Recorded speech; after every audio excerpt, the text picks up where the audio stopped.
Film की शुरुआत में एक लड़की अपने घर से भागते हुए सड़क पर आती है। वो इस कदर डरी हुई होती है मानो कोई उसका पीछा कर रहा हो। हालांकि पूरी सड़क सुनसान होती है। घबराहट में वो कुछ पल के लिए पीछे मुड़कर अपने घर की ओर देखती है और फिर तेजी से भागते हुए वापस अंदर चली जाती है। कुछ ही देर बाद वो फिर से दौड़ते हुए घर से बाहर आती है, अपनी कार में बैठती है और एक बीच समुद्र तट पर पहुंच जाती है। वो लड़की कार की चमकती हुई हेडलाइट्स के सामने बैठकर अपने पिता से फोन पर बात करने लगती है। उसकी आवाज में डर झलक रहा होता है। वो अपने पिता से कहती है कि वह उनसे बहुत प्यार करती है। अगली ही सुबह उसकी रहस्यमयी और दर्दनाक मौत हो जाती है। इस शहर में जेक नाम की एक लड़की स्विमिंग पूल में बैठी ठंडे पानी का आनंद ले रही होती है। तभी उसकी बहन वहां आती है और उसे अपने दोस्तों के साथ टीवी पर फिल्म देखने के लिए बुलाती है, लेकिन जे मना कर देती है, ये कहकर कि वो अपने नए बॉयफ्रेंड ह्यूफ के साथ मूवी देखने जाने वाली है। थोड़ी देर बाद जे टॉवल लपेटकर घर के अंदर आती है, जहां उसकी बहन केली अपने दोस्तों पॉल और यारा के साथ फिल्म देख रही होती है। जे उन्हें हल्का सा अभिवादन करती है और तैयार होने के लिए अपने कमरे में चली जाती है। शाम को जे अपने बॉयफ्रेंड ह्यू के साथ पिक्चर देखने जाती है। टिकट की लाइन में खड़े खड़े दोनों आपस में बातें करने लगते हैं। इस दौरान जे ह्यू से एक गेम खेलने के लिए कहती है। गेम के नियम के मुताबिक ह्यू को भीड़ में से किसी एक अजनबी को चुनना था जिसकी जिंदगी वो जीना चाहेगा, लेकिन उसे ये जे को नहीं बताना था, बल्कि जे को खुद अंदाजा लगाना था कि उसने किसे चुना और क्यों। ह्यू खेल में शामिल हो जाता है और एक अजनबी को चुनता है। जे अंदाजा लगाते हुए कहती है कि उसने जरूर उस लड़के को चुना होगा जो अपनी गर्लफ्रेंड के साथ रोमांटिक बातें कर रहा है, लेकिन ह्यू इस पर जवाब देता है कि ह्यू कहता है कि नहीं, उसने आइसक्रीम खाते हुए उस छोटे लड़के को चुना है क्योंकि वो उसकी टेंशन फ्री जिंदगी जीना चाहता है। इस गेम के दौरान जब जे अपने पीछे देखती है तो वो किसी अजनबी को चुन लेती है। अब ह्यू को ये अनुमान लगाना था कि जे ने किसे चुना है। ह्यू सोचता है कि जे ने दरवाजे के पास खड़ी उस लड़की को चुना होगा जिसने पीले कपड़े पहने हुए हैं। ये सुनकर जे पीछे मुड़कर देखती है, लेकिन उसे वहां कोई भी पीले कपड़ों वाली लड़की नजर नहीं आती। ये देखकर ह्यू थोड़ा घबरा जाता है और दरवाजे की तरफ इशारा करके कहता है, वही तो खड़ी है वो लड़की। मगर जे को अब भी वहां कोई नहीं दिखता। ये देखकर ह्यू अचानक बहुत ज्यादा डर जाता है और तुरंत जे को वहां से ले जाता है। जे को ह्यू का ये अजीब व्यवहार समझ नहीं आता और वो अंदाजा लगाती है कि शायद उसने अपनी एक्स गर्लफ्रेंड को देख लिया होगा, इसलिए वो अचानक वहां से भाग आया। हालांकि ह्यू इस बारे में कुछ नहीं कहता। डिनर करने के बाद वे दोनों अपने अपने घर चले जाते हैं। कुछ दिन बाद जे और ह्यू दोबारा मिलते हैं। इस बार ह्यू जे को समुद्र किनारे बनी एक सुनसान इमारत पर ले जाता है। वहां कुछ समय बिताने के बाद वे दोनों अपनी कार में एक दूसरे के करीब आ जाते हैं। इसी दौरान जे पूरी तरह ह्यू के प्यार में डूब जाती है। वो उसके साथ पूरी जिंदगी बिताने के सपने देखने लगती है, लेकिन तभी अचानक ह्यू उसे क्लोरोफॉर्म सुंघाकर बेहोश कर देता है। जब जे की आंखें खुलती है, वो खुद को एक व्हीलचेयर से बंधा हुआ पाती है। ये देखकर उसकी पैरों तले जमीन खिसक जाती है। वो आजाद होने की कोशिश करने लगती है, लेकिन लाख कोशिशों के बावजूद खुद को छुड़ा नहीं पाती। तभी ह्यू वहां आता है और उसे एक भयानक सच्चाई बताता है। वो कहता है कि उसने जे के साथ संबंध बनाकर अपना श्राप उसे दे दिया है। अब एक खौफनाक आत्मा, साया, हमेशा जे का पीछा करेगी। ये साया उसके किसी दोस्त, रिश्तेदार या किसी अजनबी के रूप में भी दिखाई दे सकता है। ये आत्मा हमेशा जे को मारने की कोशिश करेगी। अब जे को किसी भी तरह इससे बचकर रहना होगा। अगर वो आत्मा उसे मारने में कामयाब हो जाती है तो ये फिर से ह्यू के पीछे आ जाएगी। इसके बाद ह्यू उसे एक भयानक चेतावनी देता है, अगर तुम इससे बचना चाहती हो तो तुम्हें इसे किसी और को सौंपना होगा, यानी तुम्हें किसी और के साथ संबंध बनाकर यह श्राप उस व्यक्ति पर शिफ्ट करना होगा। इतना कहने के बाद ह्यू उसे इमारत की छत पर ले जाता है, जहां दिल और दिमाग पर गहरा असर डाला है, इसलिए वो सिर्फ वहम महसूस कर रही है। हालांकि कि उन्हें समझाने की कोशिश करती है कि ये सब सच है, लेकिन वे इसे इतनी आसानी से मानने को तैयार नहीं होते। अगले दिन कि अपनी क्लास में बैठी होती है और लेक्चर अटेंड कर रही होती है, तभी अचानक उसकी नजर खिड़की के बाहर जाती है। वो देखती है कि शादी के कपड़ों में एक बूढ़ी औरत सड़क के दूसरी ओर से धीरे धीरे उसकी तरफ बढ़ रही है। पहले तो के को लगता है कि वो औरत बस अपने रास्ते जा रही होगी, लेकिन जब वो भीड़ में से होते हुए सीधे उसकी तरफ आने लगती है, तब उसे एहसास होता है कि कुछ गड़बड़ है। और सबसे ज्यादा डरावनी बात यह थी कि उस बूढ़ी औरत को कोई और नहीं देख पा रहा था, सिर्फ केई उसे देख पा रही थी। डर से घबराकर के का दिल जोर जोर से धड़कने लगता है। जब वो बूढ़ी औरत बिल्कुल पास आ जाती है तो के घबराहट में उठ खड़ी होती है और तेजी से वहां से भाग जाती है। भागते भागते वो सीधा अपनी बहन केली के पास पहुंचती है, जो एक आइसक्रीम पार्लर में काम कर रही थी। उनके दोस्त पॉल भी वही काम करते थे। कि हांफती हुई केली और पॉल को बताने लगती है कि कैसे उसकी क्लास में एक अनजान बूढ़ी औरत उसका पीछा कर रही थी और उसे बस वही देख पा रही थी। फिर वो ये भी बताती है कि उसे यकीन है कि ये वही श्राप है जिसे ह्यू ने उस पर शिफ्ट कर दिया था। लेकिन ये सुनकर पॉल और केली को लगता है कि ह्यू के धोखे की वजह से के का मानसिक संतुलन बिगड़ गया है और वो सिर्फ वहम कर रही है। वे उसे समझाने की कोशिश करते हैं कि ये सब सिर्फ उसकी कल्पना है और उसे बस आराम करने की जरूरत है।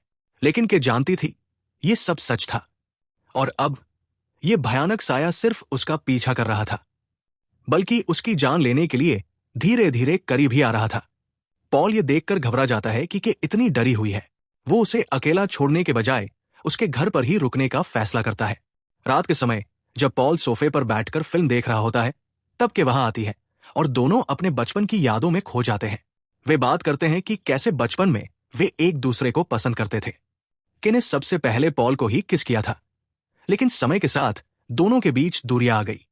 हालांकि पॉल के दिल में अब भी के लिए प्यार बाकी था। तभी अचानक किचन की खिड़की के टूटने की आवाज आती है, जिससे दोनों चौंक जाते हैं। पॉल किसी तरह हिम्मत जुटाकर किचन में जाता है, लेकिन वहां कोई नजर नहीं आता। जब वो टूटी हुई खिड़की को देखता है तो तुरंत पुलिस को फोन करने के लिए ऊपर के कमरे की ओर चला जाता है। इसी दौरान के को अचानक अजीब सा एहसास होता है। वो डरते डरते किचन की ओर बढ़ती है और तभी उसकी नजर एक भयानक शक्ल वाली औरत पर पड़ती है। ये औरत कौन थी? उसके फटे हुए कपड़ों से उसका शरीर बुरी तरह से जख्मी लग रहा था। उसके दांत टूटे हुए थे और चेहरा इतना भयानक था कि उसे देखकर के की रूह कांप गई। वो एक जिंदा लाश की तरह दबे पाव के की ओर बढ़ रही थी। ये सब देखकर के का कलेजा मुंह को आ जाता है। वो चीखते हुए अपने सिर पर हाथ रखकर तेजी से वहां से भागती है और एक कमरे में जाकर खुद को बंद कर लेती है। जब उसके दोस्त दरवाजा खटखटाते हैं तो वो रोते हुए उन्हें पूरी बात बताती है, लेकिन कोई भी उसकी बातों पर विश्वास नहीं करता। उन्हें लगता है कि मानसिक रूप से बीमार हो गई है और उसे मात्र भ्रम हो रहा है। तभी अचानक दरवाजे पर एक तेज दस्तक होती है। तीनों घबरा जाते हैं। हिम्मत जुटाकर जब वे दरवाजा खोलते हैं तो देखते हैं कि बाहर यारा खड़ी है। के की जान में जान आती है, लेकिन तभी एक बिना आंखों वाला लंबा चौड़ा आदमी अचानक यारा के आर पार होता हुआ सीधा के की ओर बढ़ने लगता है। ये देखकर के होश उड़ जाते हैं। वो जोर से चीखती है और तुरंत घर से बाहर भाग जाती है। भागते भागते वो अपनी साइकिल लेकर तेजी से सड़क पर भागती है। इसी बीच एक कार में बैठा उसका पड़ोसी ग्रेग, जो किसी और लड़की के साथ रोमांस कर रहा था, के को भागते हुए देखता है।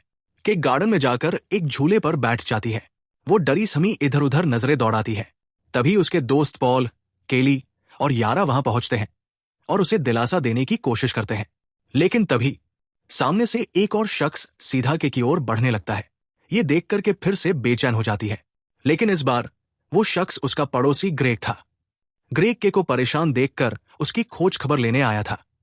जब वो पूछता है कि क्या हुआ तो के, पॉल और यारा उसे पूरी सच्चाई बता देते हैं। हालांकि ग्रेग को अब भी इस भूतिया साई की कहानी पर विश्वास नहीं था, लेकिन वह के की खूबसूरती पर लट्टू था और ये मौका पाकर उसके करीब आने का बहाना तलाश रहा था। इसी वजह से वो उसकी मदद करने के लिए तैयार हो जाता है, लेकिन उसे नहीं पता था कि वो किस मुसीबत में फंसने वाला है। ग्रेग के की मदद करने के लिए तैयार हो जाता है, क्योंकि उसे लगता था कि सारी मुसीबतें यू से मिलने के बाद ही शुरू हुई थी। इसीलिए वे सभी इस मामले की सच्चाई जानने के लिए सबसे पहले यू जेफ को ढूंढने निकल पड़ते हैं। यू जेफ का घर। वे सीधा यू के घर पहुंचते हैं और वहां की छानबीन करने लगते हैं। वे देखते हैं कि यू जेफ ने अपने घर की हर खिड़की और दरवाजे को अखबारों से ढक रखा था। साथ ही उसने बोतलें और खाली डिब्बे बिछाकर रखे थे, ताकि अगर कोई घर में घुसे तो आवाज से उसे पता चल जाए और वो भाग सके। छानबीन के दौरान यारा एक कमरे में कुछ सुराग ढूंढने की कोशिश कर रही थी। तभी ग्रेग वहां आता है और यारा को अजीब नजरों से घूरने लगता है। दूसरी ओर पॉल को एक अलमारी में यू की कुछ मैगजीन्स मिलती है। एक मैगजीन के अंदर उसे यू और उसकी एक्स गर्लफ्रेंड की तस्वीर मिलती है। तस्वीर में वे दोनों स्कूल यूनिफॉर्म में थे, जिससे पॉल को पता चल जाता है कि वे किस स्कूल में पढ़ते थे। स्कूल की खोजबीन। इसके बाद वे सभी यू के बारे में और जानकारी हासिल करने के लिए उस स्कूल जाते हैं। स्कूल रिकॉर्ड से उन्हें पता चलता है कि यू का असली नाम जेफ है। उन्हें यह भी पता चलता है कि वो इसी शहर में अपनी मां के साथ रहता है। यू, जेफ से मुलाकात। वे लोग स्कूल रिकॉर्ड से उसका पता लेकर जब उसके घर पहुंचते हैं तो खुशकिस्मती से जेफ वहीं मिल जाता है। पहले तो जेफ अपने किए पर बहुत शर्मिंदा होता है, लेकिन फिर वो उन्हें पूरी सच्चाई बताने का फैसला करता है। श्राप की सच्चाई। जेफ बताता है कि यह श्राप एक सायाक की तरह काम करता है, जो जिस भी व्यक्ति के पास होता है उसका लगातार पीछा करता है। श्रापित व्यक्ति इसे किसी और पर तभी शिफ्ट कर सकता है जब वो किसी के साथ शारीरिक संबंध बनाए। अगर वो मर जाता है तो श्राप फिर से पिछले व्यक्ति के पास लौट जाता है। जेफ को यह श्राप एक अनजान लड़की से मिला था, जिससे वो एक रात एक बार में मिला था और संबंध बना लिया था। तब से वो इससे मुक्ति पाने की कोशिश कर रहा था। डरावना मोड़। जेफ के को खतरे के बारे में सचेत कर ही रहा था कि तभी एक लड़की सीधे के की ओर आती दिखाई देती है। के का चेहरा डर से सफेद पड़ जाता है, लेकिन कुछ ही सेकंड बाद वो लड़की अपना रास्ता बदलकर आगे चली जाती है। ये देखकर ग्रेग जोर जोर से हंसने लगता है। उसे लगता है कि जेफ सबको बेवकूफ बना रहा है और बेवजह डराने की कोशिश कर रहा है। लेकिन ग्रेग को इस बात की खुशी थी कि उसे के करीब आने का बहाना मिल गया था। इसी वजह से वो के की मदद करने का फैसला करता है, बिना ये जाने कि वो कितनी खतरनाक मुसीबत में फंसने वाला है। ग्रेग सभी को अपने फार्म हाउस पर ले आता है, जो बीच के पास था। वो के को यकीन दिलाता है कि यहां वे सभी पूरी तरह सुरक्षित रहेंगे। इसी दौरान ग्रेग के को बंदूक चलाना भी सिखाने लगता है, ताकि वो अपनी सुरक्षा खुद कर सके। अचानक डरावनी घटना। उस रात जब सभी लोग बीच पर आराम कर रहे होते हैं, यारा पानी में तैर रही थी। तभी अचानक झाड़ियों से कोई बाहर निकलने लगता है। लेकिन अगर यारा पानी में थी तो झाड़ियों से कौन आ रहा था? कि तुरंत समझ जाती है कि यह श्राप ही था, जो यारा के रूप में उसके करीब आने की कोशिश कर रहा था। श्रापित साया सिर्फ के को ही दिखाई देता था, बाकी सबके लिए वो अदृश्य था। श्राप का हमला। इस बीच ग्रेग भी बाथरूम चला जाता है। अचानक वो श्राप के को बालों से पकड़कर हवा में उठाने लगता है। ये देखकर काली और पॉल के होश उड़ जाते हैं। पॉल एक कुर्सी उठाकर उस पर हमला करने की कोशिश करता है, लेकिन श्राप उसे हवा में उछालकर दूर फेंक देता है। अब के और उसके दोस्त घबराकर वहां से भागते हैं और एक स्टोर रूम में छिप जाते हैं। बंदूक का इस्तेमाल। स्टोर रूम के अंदर के को ग्रेग की बंदूक मिल जाती है। जैसे ही श्राप यारा के रूप में अंदर घुसने की कोशिश करता है कि तुरंत ट्रिगर दबा देती है। गोलियां लगते ही वो श्राप नीचे गिर जाता है, लेकिन देखते ही देखते वो फिर से उठ खड़ा होता है और के की ओर बढ़ने लगता है। खौफनाक रूपांतरण। डर के मारे के दरवाजा बंद कर देती है, लेकिन श्राप दरवाजे में छेद कर देता है। कि हिम्मत जुटाकर छेद से बाहर देखने की कोशिश करती है। तभी अचानक श्राप एक भयानक बच्चे के रूप में बदलकर उस पर हमला कर देता है। के की सांसें डर के मारे थम जाती है। वो पूरी ताकत से भागती है और ग्रेग की कार लेकर वहां से निकल जाती है। भागते हुए श्राप लगातार अपना रूप बदलते हुए के का पीछा कर रहा था। डर के मारे के बार बार पीछे देखती हुई तेज गाड़ी चला रही थी। तभी अचानक एक कार उसके सामने आ जाती है। टकराने से बचने के लिए कि गाड़ी मोड़ती है, लेकिन संतुलन बिगड़ जाता है। गाड़ी खेत में जाकर टकरा जाती है। अस्पताल में जागना। दुर्घटना में के बुरी तरह घायल हो जाती है। कुछ देर बाद जब उसकी आंखें खुलती हैं तो वो खुद को अस्पताल में पाती है। ग्रेग और उसके दोस्त उसकी देखभाल कर रहे होते हैं। अब के ठान लेती है वो इस श्राप को जल्द से जल्द किसी और पर शिफ्ट करके ही रहेगी। के को अब सिर्फ एक ही इंसान नजर आ रहा था, ग्रेग। ग्रेग हमेशा किसे नजदीकी बढ़ाने का मौका ढूंढता रहता था। अस्पताल में ही के ग्रेग के साथ संबंध बनाती है और उस पर यह श्राप शिफ्ट कर देती है। यह देखकर पॉल बेहद निराश हो जाता है, जिसे वो दिल से प्यार करता था। उसने उसे छोड़कर ग्रेग को चुना था। हालांकि के ने यह सब मजबूरी में किया था। यह बात पॉल भी समझ जाता है।